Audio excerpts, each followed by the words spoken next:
The ring cost me 3 months' salary, but watching Marissa's face twist into that familiar expression of disappointment made every penny feel like a waste. We were sitting in Pike Place Market, the same spot where we'd had our first date 2 years earlier, and I'd just asked the woman I loved to marry me. "Tom," she said, setting down her coffee with the kind of precision that should have warned me. "You know my career comes first. I'll always choose ambition over comfort." I stared at the velvet box in my hands, the diamond catching the afternoon light filtering through the market's windows. So that's a no? That's a not now, maybe never.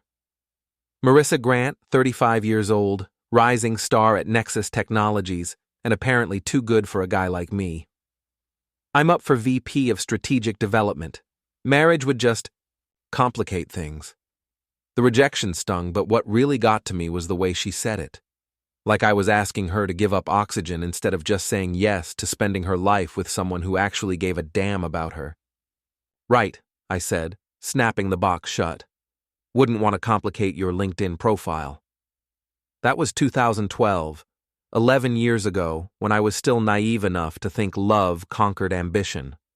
Now, standing in the lobby of Pinnacle Tower in downtown Seattle, watching my wife Lena chat with the security guard, I can't help but smile at how wrong Marissa had been about everything. "Tom! Tom Jensen!" The voice hits me like ice water. I turn around, and there she is, Marissa Grant, looking every bit the successful executive she'd always wanted to be. Designer suit, perfect makeup, the kind of confidence that comes from never having to worry about mortgage payments. But there's something else in her eyes now, something that wasn't there 11 years ago. Desperation. "Marissa." I keep my voice neutral, professional. "Congratulations on the promotion. I heard you made senior VP. She smiles, but it doesn't reach her eyes. "You always kept track of my career. I appreciate that." Lena appears at my side, slipping her arm through mine with the easy familiarity of 4 years of marriage. "Honey, who's your friend?" "This is Marissa Grant," I say, watching Marissa's face carefully. "We used to date. Marissa, this is my wife, Lena." "Your wife?" Marissa's smile falters for just a second. "How wonderful." "What do you do, Lena?" "Marketing director at Cascade Communications," Lena says warmly. "And you're at Nexus, right? Tom mentioned you work in tech. Did he?" Marissa's eyes flick to me. "Tom always was good at remembering details." There's an awkward pause. Lena, bless her heart, tries to fill it. "Well, it was nice meeting you, Marissa. Tom, we should get going. Our dinner reservation is at 7. "Of course." Marissa steps closer, and I catch a whiff of her perfume, the same expensive stuff she wore when we were together. "Tom, we should catch up sometime. You know, talk about old times." "I don't think that's... I mean it." Her hand touches my arm, just for a second. "There are things we never talked about. Things you never really knew." And with that cryptic comment, she walks away, her heels clicking against the marble floor with military precision. "She seems... intense," Lena says, as we head toward the parking garage. That's one word for it. I'm trying to process what just happened, but something about Marissa's demeanor bothers me. The desperation in her eyes, the way she touched my arm, that comment about things I never knew. As we drive home to our house in Bellevue, I find myself thinking about the old days. Marissa and I dated for 2 years, and I thought I knew everything about her. Apparently, I was wrong. "You're quiet," Lena observes, reaching over to squeeze my hand. "Everything okay?" "Yeah, just weird seeing her after all these years." I squeeze back, grateful for the warmth of Lena's palm against mine. "She rejected my proposal, you know. Said her career was more important than marriage." "Her loss." Lena grins. "Besides, if she'd said yes, you never would have met me." True enough. I met Lena 6 months after Marissa and I broke up, at a cybersecurity conference where she was presenting on digital marketing trends. She laughed at my jokes, didn't care that I drove a 10-year-old Honda instead of a BMW, and when I proposed to her 2 years later, she said yes before I could even get the ring out of the box. But as we pull into our driveway, I can't shake the feeling that seeing Marissa today wasn't a coincidence. 3 days later, I'm in my office at Secure Net Solutions, debugging a firewall configuration, when my phone buzzes with a text from an unknown number. Coffee? Same place as always. I meant what I said about unfinished business. M. I stare at the message for a long moment. The smart thing would be to delete it and pretend it never happened. But curiosity has always been my weakness, and Marissa knows it. 1 coffee. That's it. Thank you. 3 p.m.? Fine. I spend the rest of the morning trying to focus on work, but my mind keeps wandering. What could Marissa possibly want to talk about? We broke up 11 years ago. I'm happily married. She's got the career she always wanted. What's left to discuss? At 2:45, I walk into Pike Place Market and find Marissa already waiting at our old table. She's dressed more casually today, jeans and a sweater that probably cost more than my monthly car payment, but she still looks like she stepped out of a business magazine. "You came," she says as I sit down. I said I would. I order a black coffee from the waitress. "So what's this about, Marissa? What are these mysterious things I supposedly don't know?" She fidgets with her wedding ring. "Wait, wedding ring? You're married?" I ask. "Was. Divorced last year." She notices me looking at the ring. "Bad habit. I keep forgetting to take it off." "Sorry to hear that. Are you?" She leans forward. "Tom, do you ever think about us? About what we had?" "Sometimes. It's the truth, but not in the way she probably hopes. Usually when I'm feeling grateful for how things turned out. That stings her, I can tell. Good. I made a mistake," she says quietly. "When I said no to your proposal. I was scared, and I was stupid, and I've regretted it every day since. Marissa, I know you're married. I know it's too late. But I needed you to know that." She reaches across the table and covers my hand with hers. "I needed you to know that I loved you. I still love you." I pull my hand away. "You have a funny way of showing it. You chose your career over me, remember? You got exactly what you wanted." "Did I?" Her laugh is bitter. "I'm 46 years old, Tom. I'm divorced, I have no kids, and I work 80 hours a week for a company that would replace me tomorrow if my numbers dropped. You call that getting what I wanted? I call that getting what you chose." The words are harsher than I intended, but I'm starting to get angry. She doesn't get to waltz back into my life 11 years later and expect sympathy for the consequences of her own decisions. "You're right," she says. "I chose this. But that doesn't mean I can't try to fix it. There's nothing to fix. We're done, Marissa. We were done the day you handed me back that ring. What if I told you there were things about our relationship you never knew? Things that might change how you feel about me?" "Like what?" She hesitates, then shakes her head. "Not here. Not like this. But Tom, there were reasons I said no that had nothing to do with my career." Before I can respond, she's standing up, leaving a 20 on the table. "Think about it," she says. "And Tom? Be careful who you trust." She walks away, leaving me sitting there with more questions than answers and a growing sense that I'm being pulled into something I don't understand. That evening, I tell Lena about the meeting over dinner. "She said she still loves you?" Lena's voice is carefully neutral, but I can see the concern in her eyes. Among other things, she also made some cryptic comment about being careful who I trust. What do you think she meant? I have no idea. But knowing Marissa, it's probably just mind games. I reach across the table and take Lena's hand. "I want you to know that whatever she's up to, it doesn't change anything between us." "I know." Lena smiles, but it's strained. I trust you, Tom. It's her I'm worried about. Smart woman, my wife. She should be worried about Marissa. I'm starting to think we all should be. The next morning, I'm barely through my first cup of coffee when my phone rings. It's Marcus Webb, the security guard from Pinnacle Tower. Tom? Marcus here. Listen, I probably shouldn't be telling you this, but I thought you should know. That woman you were talking to the other day? Marissa Grant? She was asking questions about you. I set down my coffee cup. What kind of questions? Where you work? What kind of car you drive? When you usually pick up your wife? Real specific stuff, you know? Made me uncomfortable. Did you tell her anything? Hell no, but Tom, she seemed to know some of it already, like she'd been watching you. The coffee suddenly tastes like acid in my mouth. Thanks for the heads up, Marcus. No problem. Just watch yourself, okay? Something about that lady doesn't sit right with me.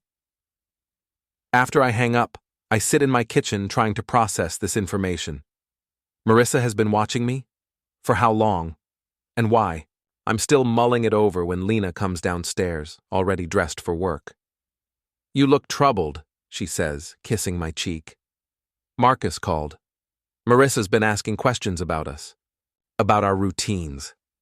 Lena freezes with her coffee mug halfway to her lips. That's creepy. Yeah. I stand up, decision made. I'm going to find out what she's really up to. Tom, maybe we should just what? Ignore it and hope she goes away.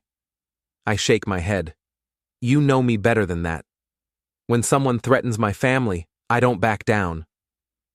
Lena looks worried, but she nods. Just be careful, okay? And keep me in the loop. Always. I spend the morning at work, but my mind is elsewhere. During my lunch break, I decide to do some digging. One of the advantages of working in cybersecurity is that you develop certain skills and certain contacts that can be useful in situations like this. I start with social media. Marissa's Facebook page is mostly professional stuff, but her Instagram tells a different story. There are photos from expensive restaurants, luxury vacations, charity galas. But what catches my attention are the photos with a guy who appears in multiple shots over the past year. Scott Rourke. I recognize the name from Nexus Technologies' website. He's their chief financial officer. Tall, handsome in a generic way, with the kind of smile that says he's never worried about a mortgage payment in his life. The photos suggest he and Marissa are close. Very close. But here's the interesting part. According to the timestamps, some of these photos were taken while Marissa was still married. I dig deeper, using some of the database access that comes with my job. Scott Rourke, 41 years old, divorced, drives a Porsche 911. He's also a member of the Pacific Northwest Exotic Car Club, which meets every Saturday at a warehouse in Georgetown. On impulse, I decide to take a drive. The warehouse is exactly what you'd expect. A bunch of middle-aged men with more money than sense, showing off their expensive toys. I park across the street and watch through binoculars as Rourke arrives in his silver Porsche. And 5 minutes later, Marissa pulls up in a red BMW. They don't acknowledge each other at first, but I watch as they gradually drift together, talking quietly near Rourke's car. Their body language is intimate, familiar. This isn't a new relationship. Then Marissa hands him something, an envelope. He opens it, reads whatever's inside, and his face goes white.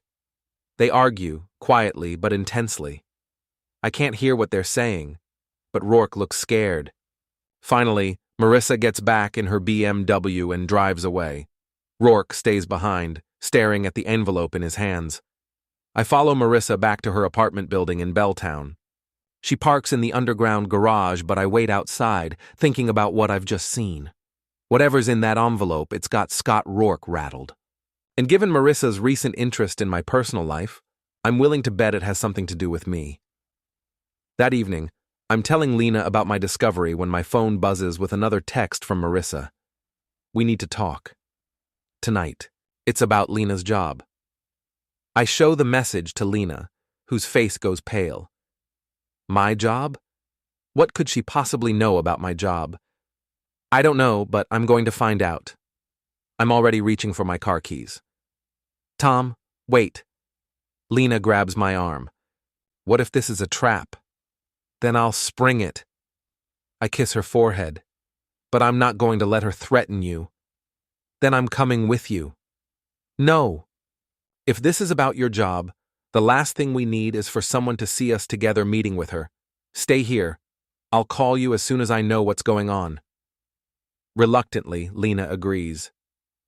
20 minutes later, I'm sitting across from Marissa in a coffee shop near her apartment. Thanks for coming, she says. Cut the pleasantries. What's this about Lena's job? Marissa slides a manila folder across the table. Take a look. Inside are photos. Photos of Lena having lunch with various people, going to meetings, even some taken outside our house. There are also copies of emails, financial documents, and what looks like a private investigator's report. You've been having us followed, I say, my voice dangerously quiet. I needed to understand your life, Tom. I needed to know what I was up against. Up against? We're not in competition, Marissa. I'm married. End of story. Is it? She leans forward. Did you know that Cascade Communications is about to lose their biggest client? Did you know that Lena's department is being downsized and she's at the top of the list for layoffs? I stare at her. How could you possibly know that? Because Nexus Technologies is Cascade's biggest client, Tom. And I'm the one who recommended they terminate the contract. The words hit me like a physical blow. You're destroying my wife's career because I won't leave her for you. I'm creating an opportunity, Marissa says calmly. When Lena loses her job, your marriage will be under stress, financial pressure, emotional strain. These things have a way of revealing cracks in even the strongest relationships.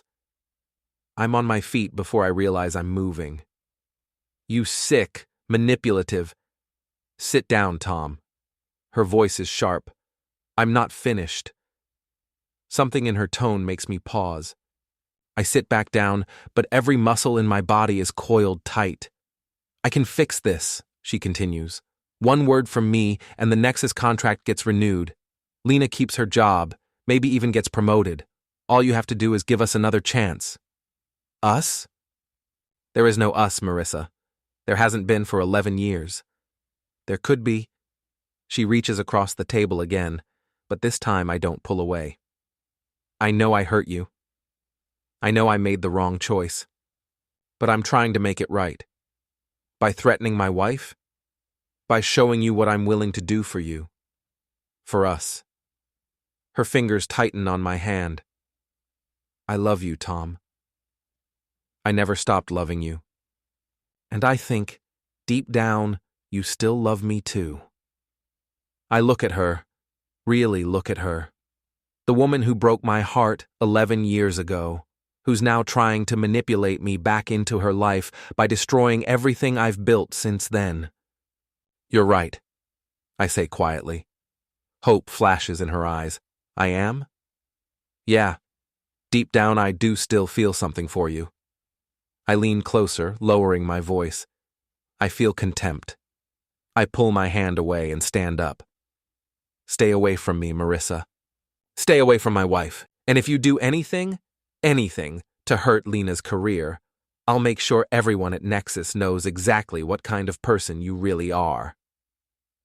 Her mask slips for just a moment, and I see the real Marissa underneath.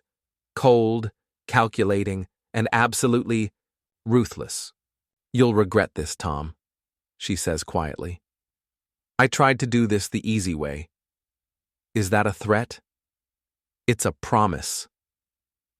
I walk out of the coffee shop with my hands shaking, not from fear, but from rage. Marissa has just declared war on my marriage, and she has no idea who she's dealing with. Time to remind her. I don't sleep that night. Instead, I sit in my home office, staring at my computer screen and planning my next move. Marissa thinks she holds all the cards because she has money, connections, and a willingness to destroy innocent people to get what she wants. What she doesn't realize is that I have something she doesn't: the moral high ground and the technical skills to exploit it. The first thing I do is call in sick to work. Then, I start making some calls to old contacts. Jake? It's Tom Jensen. Yeah, I know it's been a while. Listen, I need a favor. Jake Morrison and I went to college together. Now he's a private investigator who specializes in corporate espionage cases. If anyone can help me gather ammunition against Marissa, it's him. You want me to investigate your ex-girlfriend? Jake sounds amused. Tom, this doesn't sound like you. She's threatening my wife's career to try to blackmail me into leaving her. This is self-defense. Ah. Jake's tone turns serious. In that case, consider it done. Give me everything you've got on her. I spend the morning compiling everything I know about Marissa: her job, her apartment, her relationship with Scott Rourke, her recent divorce. Jake promises to have preliminary information by the end of the day. While I wait, I decide to do some reconnaissance of my own. I drive to Nexus Technologies and park across the street, watching the building. At 12:30, Marissa emerges with Scott Rourke. They walk to a nearby restaurant, and I follow at a distance. The restaurant has outdoor seating, and I manage to get a table close enough to overhear their conversation. What I hear makes my blood boil. I told him about the Cascade contract, Marissa is saying. He'll come around once his wife starts panicking about losing her job. And if he doesn't? Rourke sounds nervous. Then we move to phase 2. I've got enough dirt on Lena's department to make it look like she's been embezzling. A few anonymous tips to the right people, and she'll be facing criminal charges. Jesus, Marissa. Isn't this going a little far? Tom Jensen humiliated me 11 years ago. Marissa's voice is ice cold. He made me feel like I wasn't worth fighting for. Now I'm going to show him what happens when you underestimate me. What if he goes to the police? With what evidence? Everything we're doing is technically legal, and even if it wasn't, who's going to believe him over me? I've heard enough. I slip out of the restaurant and head back to my car, my mind racing. Marissa isn't just trying to manipulate me back into her life. She's planning to frame Lena for embezzlement if I don't cooperate. This has gone way beyond a simple case of an ex trying to rekindle an old flame. This is war. That evening, Jake calls with his preliminary report. Your ex-girlfriend is a piece of work, he says without preamble. I've only been digging for 6 hours, and I've already found 3 different people willing to go on record about her unethical business practices. What kind of practices? Insider trading, for starters. She's been using her position at Nexus to feed information to Scott Rourke, who then passes it along to his investment club. They've made millions in the past 2 years. My pulse quickens. Can you prove it? Give me another day or 2 and I'll have enough evidence to bury them both. But Tom, if you're thinking about going to the SEC, you should know that these people have serious money and serious connections. They won't go down without a fight. Let me worry about that. Just get me the evidence. After I hang up, I sit in my office thinking about my options. I could wait for Jake to compile his evidence and then turn it over to the authorities. But that could take weeks, and in the meantime, Marissa might follow through on her threat to frame Lena. No. I need something more immediate. Something that will put Marissa and Rourke on the defensive right now. I spend the next hour researching the Pacific Northwest Exotic Car Club. Their next meeting is tomorrow night, and according to their website, it's a big event, a charity fundraiser with local media coverage. Perfect. The next day, I take another sick day and drive to an electronics store in Tacoma, paying cash for a small digital recorder and a Bluetooth speaker. Then I head to Georgetown to scout the warehouse where the car club meets. The building is old, with high ceilings and terrible acoustics. More importantly, there's a maintenance catwalk that runs along the ceiling, accessible through an unlocked door in the back alley. That evening, I arrive early and slip into the warehouse through the back door. The catwalk gives me a perfect view of the main floor, where expensive cars are already being arranged for display. I spot Rourke's silver Porsche in the center of the room, positioned to catch the light from the overhead spots. I wait until the room fills with people, club members, local media, potential donors. Then I see Marissa arrive, dressed to kill in a cocktail dress that probably cost more than most people make in a month. She and Rourke greet each other with air kisses, playing the part of casual colleagues. But I can see the tension between them, the way they keep glancing around to make sure no one is watching them too closely. At exactly 8 p.m., when the club president starts his welcome speech, I activate the Bluetooth speaker I've hidden under Rourke's car and press play on my phone. Suddenly, Marissa's voice fills the warehouse, crystal clear and amplified by the terrible acoustics. Tom Jensen humiliated me 11 years ago. He made me feel like I wasn't worth fighting for. Now I'm going to show him what happens when you underestimate me. The room goes dead silent. Every head turns toward Rourke's Porsche, where the sound is clearly coming from. What if he goes to the police? Rourke's voice is next. With what evidence? Everything we're doing is technically legal. And even if it wasn't, who's going to believe him over me? I watch from the catwalk as Marissa's face goes white, then red. She's looking around frantically, trying to figure out where the recording is coming from. Rourke is on his hands and knees, searching under his car. But the recording isn't finished. I've got enough dirt on Lena's department to make it look like she's been embezzling. A few anonymous tips to the right people, and she'll be facing criminal charges.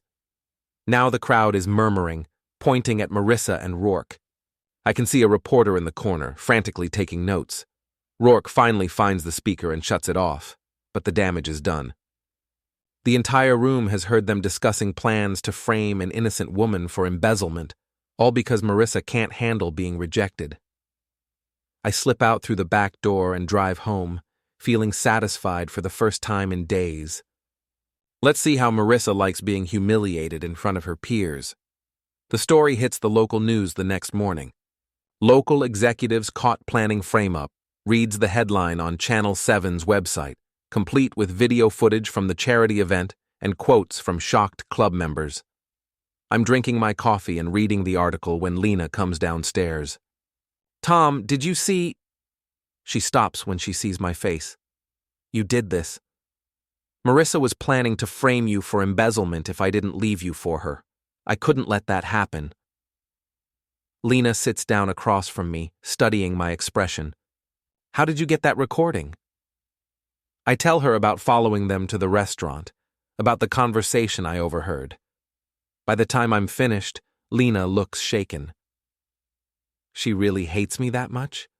She asks quietly. She hates that I chose you over her. There's a difference. I reach across the table and take her hand, but this isn't over. Embarrassing her in public will only make her more desperate. I'm right. At 10 a.m., my phone rings. It's Marissa, and she's furious. You son of a bitch, she snarls without preamble. Do you have any idea what you've done? I've exposed you for what you really are. How does it feel? Nexus put me on administrative leave pending an investigation. Scott's been suspended too. We could both lose our jobs. Good. Maybe next time you'll think twice before threatening innocent people. This isn't over, Tom. You want to play dirty? Fine. But remember, I know things about you that could destroy your marriage. Like what? Like the fact that you've been meeting with me behind Lena's back. Like the fact that you still have feelings for me, no matter how much you deny it. Lena knows about our meetings. I told her everything. Did you tell her about the way you looked at me in that coffee shop? About how your hand lingered when I touched you?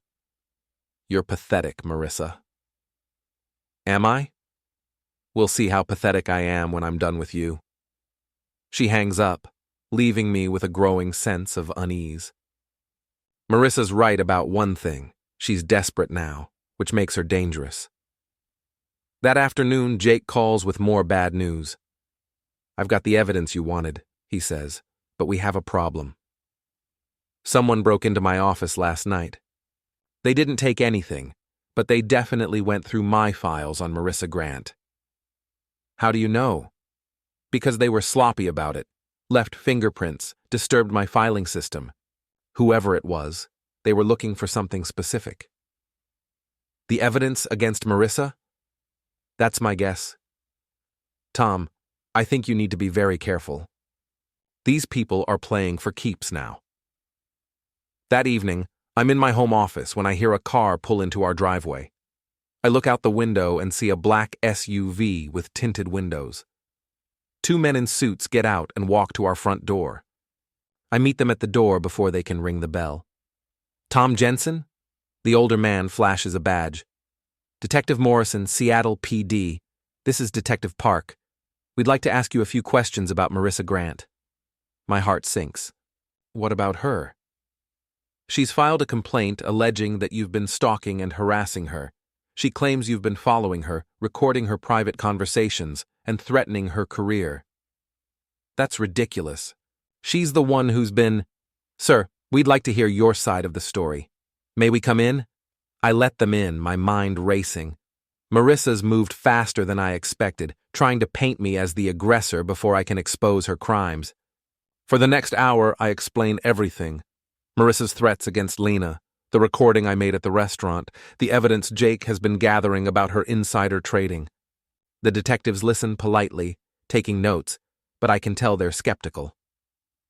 Mr. Jensen, Detective Morrison says when I'm finished, do you have any proof of these allegations against Ms. Grant? My private investigator has been gathering evidence that was allegedly obtained through illegal surveillance, Detective Park interrupts. Following someone, recording their private conversations without consent. These are serious crimes. She was threatening my wife, according to you, but we only have your word for that. They leave with a warning to stay away from Marissa and a promise that they'll be watching me closely. After they're gone, I sit in my living room feeling like the walls are closing in. Tom? Lena emerges from the kitchen where she's been hiding during the police interview. What are we going to do? I don't know. It's the first time I've admitted that out loud, and it scares me. She's got more resources than we do, more connections. And now she's got the police thinking I'm some kind of stalker. Maybe we should just let it go, move on with our lives. I look at my wife, beautiful, kind, innocent Lena, who doesn't deserve any of this, and I feel my resolve hardening. No, I say quietly. She came after us first. She threatened you, tried to destroy your career, and now she's trying to have me arrested for defending my family. I'm not backing down. Then what? Then I stop playing defense and go on the attack. That night, after Lena goes to bed, I sit in my office planning my next move. Marissa thinks she's won because she got to the police first, but she's made a crucial mistake. She's assumed that I'm the same person I was 11 years ago, the guy who walked away when she rejected his proposal instead of fighting for what he wanted. She's about to learn how wrong she is. The next morning, I call Jake and tell him to accelerate his investigation. I need everything you've got on Marissa and Rourke by tomorrow, I say. Bank records, phone logs, email correspondence, whatever you can dig up legally. Tom, after what happened with the police think I'm a stalker because that's the story Marissa sold them. But once they see the evidence of her crimes, they'll realize who the real victim is here. And if they don't, then I'll take it to the FBI, the SEC, the media, whoever will listen. But I'm not going to let her destroy my family. Jake agrees to work around the clock. Meanwhile, I spend the day doing my own research, digging into Marissa's background more thoroughly than I ever have before. What I find is disturbing. This isn't the first time she's used her position to go after someone who crossed her. 3 years ago, a colleague named David Chen filed a sexual harassment complaint against her. Within a month, Chen was fired for allegedly falsifying expense reports. The charges were later dropped, but his career was ruined. 2 years ago, a junior executive named Sarah Williams was promoted to a position Marissa wanted. Williams lasted 6 months before being forced to resign amid allegations of incompetence, allegations that came exclusively from Marissa and her allies. There's a pattern here. And I'm starting to understand that I'm not dealing with a spurned lover trying to win me back. I'm dealing with a sociopath who can't tolerate being told no. That evening, I'm reviewing Jake's preliminary findings when my phone rings. It's Marcus Webb from Pinnacle Tower. Tom, I probably shouldn't be calling you, but I thought you should know. That Marissa woman was here again today, asking more questions about you and your wife. What kind of questions? She wanted to know if Lena ever comes here, what time she usually arrives, whether she parks in the garage or on the street. Real, specific stuff, like she's planning something. A chill runs down my spine. Marcus, did you tell her anything? Hell no. But Tom, she had a guy with her. Big guy, looked like muscle. I think you and your wife need to be real careful. After I hang up, I immediately call Lena at work. I want you to come straight home tonight, I tell her. Don't stop anywhere.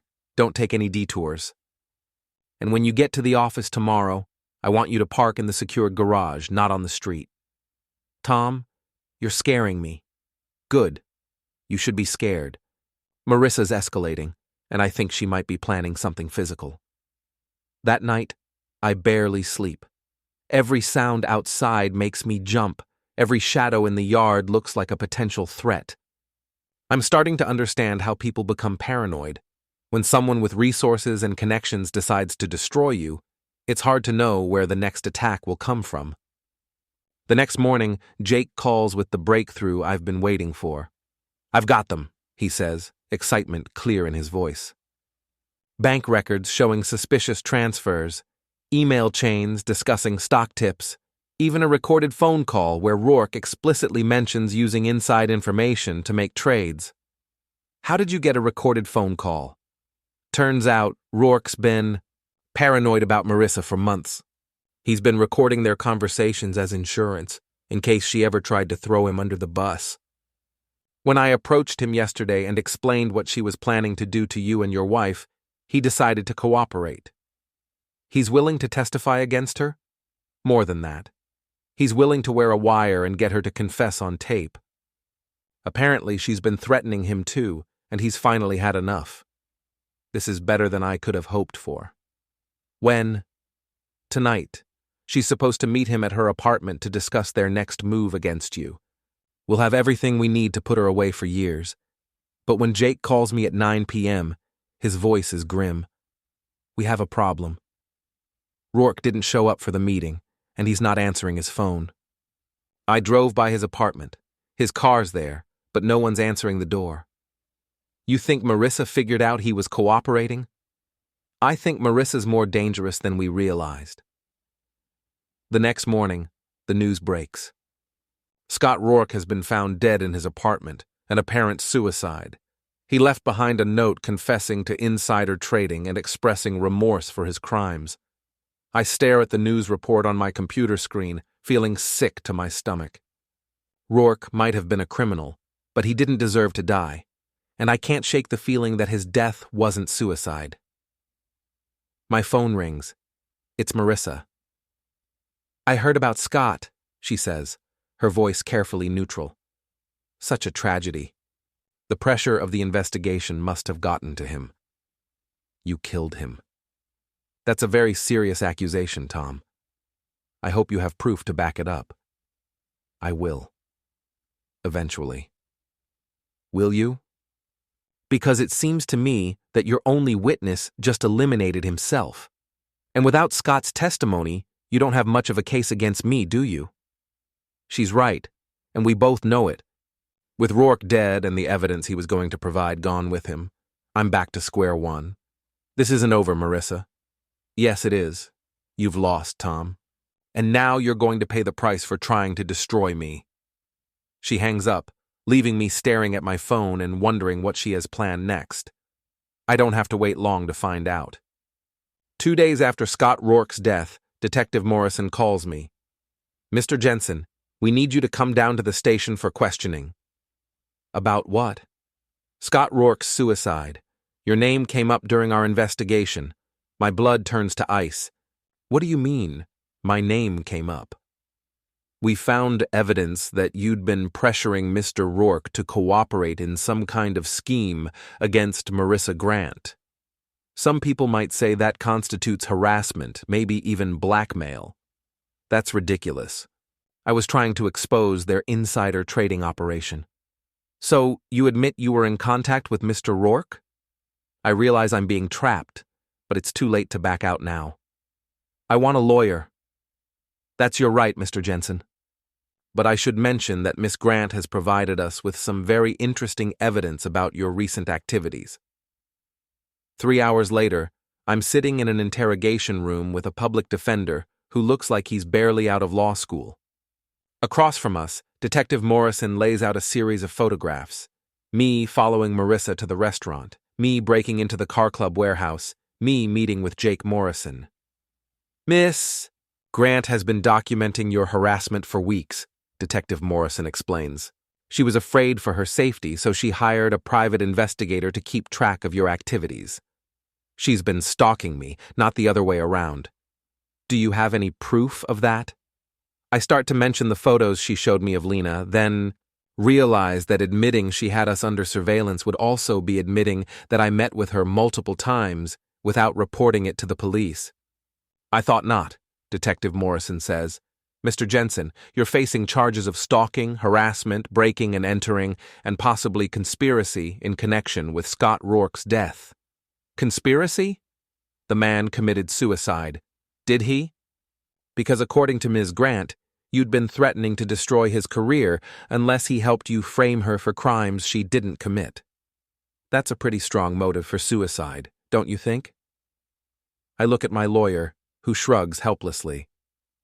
Tom, they've got you dead to rights on the stalking and B&E charges. The conspiracy charge is shakier, but if they can convince a jury that your harassment drove Rourke to suicide, how much time are we talking about? 5 to 10 years minimum.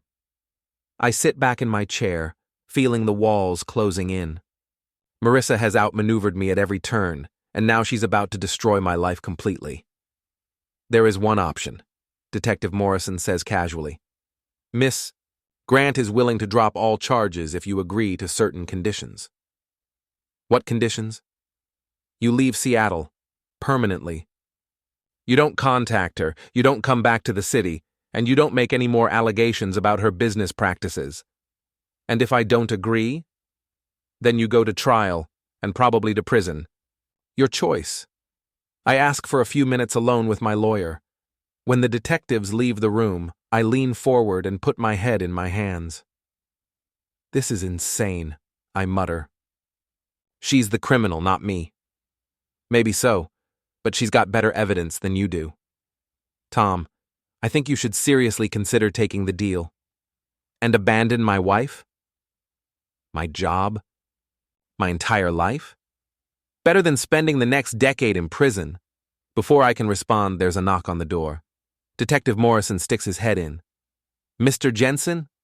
There's someone here to see you. To my amazement, Lena walks into the room, followed by Jake Morrison and a woman I don't recognize. Tom, are you all right? Lena rushes to my side. What are you doing here? How did you even know? Jake called me, she explains. Tom, we need to tell them about the recording. What recording? Jake steps forward. The one Scott Rourke made of his last conversation with Marissa Grant.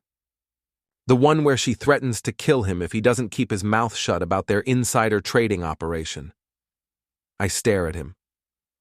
I thought all of Rourke's evidence was destroyed. Most of it was. But he was paranoid enough to keep backups in a safety deposit box. His lawyer found them when she was settling his estate. The woman I don't recognize speaks up. I'm Rebecca Chen, Mr. Rourke's attorney. When I heard about the charges against you, I realized you might be able to help each other. She opens her briefcase and pulls out a digital recorder. This is the last conversation Scott had with Marissa Grant, recorded 3 hours before his death. She presses play, and suddenly Marissa's voice fills the room, cold and threatening. You're not backing out now, Scott. We're in this together. I can't do this anymore, Marissa. That man Jensen, his wife, they don't deserve what we're doing to them. I don't care what they deserve. I care about getting what I want. And what if I refuse? Then you'll end up like David Chen and Sarah Williams, destroyed, discredited, and unemployable. Except in your case, I'll make sure the SEC knows about every illegal trade you've ever made. You'll spend the rest of your life in federal prison. You're insane. I'm determined. There's a difference. Now, are you going to help me destroy Tom Jensen's marriage, or do I need to find another way to motivate you? What if I told you I was recording this conversation? There's a long pause, then Marissa's laugh, cold and utterly without humor. Then I'd say you just signed your own death warrant. The recording ends. The room is dead silent. Detective Morrison clears his throat. Miss Chen, how do we know this recording is authentic? Because I have 12 others just like it, spanning the past 6 months. Scott was terrified of Marissa Grant, and with good reason. She's been systematically destroying anyone who gets in her way. Even if that's true, it doesn't prove she killed him. No, but it establishes motive and means. And combined with the evidence of their insider trading operation, it should be enough to get the charges against Mr. Jensen dropped and shift the focus of your investigation where it belongs. Detective Morrison looks uncomfortable. I'll need to discuss this with my supervisor. You do that, Jake says. In the meantime, I'll be taking this evidence to the FBI, the SEC, and every news outlet in the city. Marissa Grant's reign of terror ends today. The next week passes in a blur of interviews, depositions, and media appearances. The story of Marissa Grant's systematic campaign of harassment and intimidation becomes front-page news, with victims coming forward from across the tech industry. The charges against me are dropped, and I'm released without conditions. Marissa, meanwhile, is arrested on charges of securities fraud, conspiracy, harassment, and murder in the first degree. The murder charge is the hardest to prove, but the prosecution has a strong circumstantial case. Marissa had motive. Scott was going to expose their crimes. She had means. Scott's apartment building has no security cameras, and Marissa had a key to his apartment. And she had opportunity. Her alibi for the night of Scott's death falls apart under scrutiny. More importantly, the forensic evidence doesn't support suicide. Scott was left-handed, but the gun was found in his right hand. There are defensive wounds on his arms, suggesting a struggle. And the suicide note was typed, not handwritten, unusual for someone in the depths of despair. 3 months later, I'm sitting in a courtroom watching Marissa Grant's trial. She's been denied bail, and the stress of imprisonment shows in her appearance. Gone is the polished executive I once knew, replaced by a haggard woman in an orange jumpsuit. The prosecution's case is devastating. They present evidence of Marissa's insider trading operation, her systematic harassment of former colleagues, and her escalating threats against Scott Rourke. They play the recordings of her threatening Scott, including the chilling final conversation where she essentially admits she'll kill him if he doesn't cooperate. The defense tries to argue that Scott really did commit suicide, driven to despair by the investigation into his crimes. But the forensic evidence is too strong, and the jury doesn't buy it. On the final day of testimony, I'm called as a witness. I tell the court about Marissa's campaign of harassment against me and Lena, her threats to frame my wife for embezzlement, and her attempt to manipulate me into leaving my marriage. Mr. Jensen, the prosecutor asks, in your opinion, what was Ms. Grant's ultimate goal in all of this? Control, I answer. She couldn't accept that I'd moved on with my life. She wanted to destroy everything I'd built so that she could put it back together the way she wanted it. And when Mr. Rourke threatened to expose her crimes, she eliminated him, just like she'd eliminated everyone else who got in her way. During cross-examination, Marissa's lawyer tries to paint me as a bitter ex-boyfriend seeking revenge, but the evidence speaks for itself. I'm not the one who committed crimes, threatened innocent people, or killed someone to cover up my activities. When I step down from the witness stand, I catch Marissa's eye for the first time since the trial began. There's no remorse there, no acknowledgement of the pain she's caused, just cold, calculating hatred. The jury deliberates for 6 hours before returning with their verdict, guilty on all counts. Marissa Grant is sentenced to life in prison without the possibility of parole. Epilogue. Moving forward, 6 months later, Lena and I are sitting on the deck of our new house in Portland, watching the sunset over the Willamette River. We decided to leave Seattle after the trial. Too many bad memories, too many reporters wanting to rehash the story. "Do you ever think about her?" Lena asks, curled up against my side. "Sometimes," I admit. "I wonder if I could have seen what she really was 11 years ago. If I could have prevented all of this." "You couldn't have known." She was good at hiding who she really was. Was she? Or was I just too young and naive to see the warning signs? Lena is quiet for a moment, then says, "Does it matter now? She's gone, we're safe, and we have a whole new life ahead of us." She's right, of course. Marissa Grant is locked away forever, paying the price for her crimes. The insider trading charges alone would have put her away for decades, but the murder conviction ensures she'll never hurt anyone again. My new job at a cybersecurity firm in Portland is everything I could have asked for: challenging work, good pay, and colleagues who respect my expertise rather than seeing me as the guy who survived a psychopath's obsession. Lena found a position at a marketing firm downtown, and she's happier than I've seen her in years. The stress of Marissa's campaign took a toll on both of us, but we're healing together. As for me, I've learned some valuable lessons about trust, paranoia, and the importance of fighting for the people you love. I've also learned that sometimes the person you think you know best is actually a stranger wearing a familiar face. But mostly, I've learned that when someone shows you who they really are, you should believe them the first time. Marissa Grant showed me who she was 11 years ago when she chose ambition over love, career over commitment. I just didn't realize at the time that she was also showing me she was someone who would destroy anyone who didn't give her what she wanted. I'm grateful I didn't see it then, actually. If I had, I might never have met Lena, never built the life I have now. Sometimes the worst thing that happens to you turns out to be the best thing in disguise. As the sun disappears behind the mountains and the first stars appear in the darkening sky, I pull Lena closer and think about the future. We're talking about starting a family, maybe buying a bigger house with a yard for kids to play in. It's a future Marissa Grant will never be part of, a life she'll never be able to touch or manipulate or destroy. And that, more than any legal verdict, feels like true justice.